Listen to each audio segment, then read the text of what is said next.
Guys, বিয়ে বাড়িতে পুরো ঠেলাঠেলি বেঁধে গেছে। তো জানতে হলে প্রথম থেকে দেখতে হবে। হাতে অনেকগুলো তত্ত্ব নিয়ে দাঁড়িয়ে রয়েছি, দাদার বিয়ের তত্ত্ব। তো এদিকে দাদা রেডি হয়ে গেছে, চলে যাচ্ছে আশীর্বাদ করার ওখানে। এখন সবাই মিলে একে একে আশীর্বাদ করে নিচ্ছে। এবং দেখো, সবাই দাঁড়িয়ে রয়েছে এখানে তত্ত্ব নিয়ে। এখন আমরা যাব বিয়ে বাড়িতে, অনেক মজা হবে, পুরো ভিডিওটা দেখবে অবশ্যই। তারপর আমরা বাইরে চলে এসেছি গাড়ির ওখানে, সবাই কে কোন গাড়িতে উঠবে সব ঠিকঠাক করছে। এরপর আমরা পৌঁছে গেলাম বিয়ে বাড়িতে। তো বিয়ে বাড়িতে এসে দেখি গাইস গেট ধরেছে, তারপর ঠেলাঠেলি বেঁধে গেছে। এরপরে আমরা অনেক ভিড় পেরিয়ে চলে আসলাম প্যান্ডেলের ভেতরে।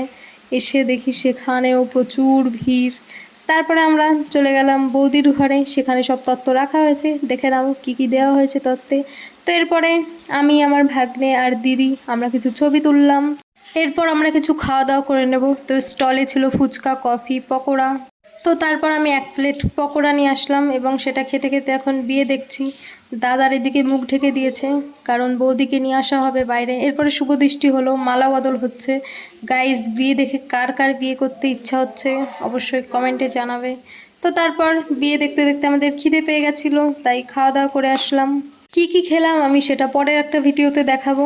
তো তারপর দেখো, এদিকে সিঁদুর দান হবে এখন। তো তোমরা দাদার বৌদিকে অনেক আশীর্বাদ করো, ওরা যেন অনেক ভালো থাকে সারা জীবন। তো এদিকে সিঁদুর দান হয়ে গেছে। তো দেখা হবে পরের একটি ভিডিওতে।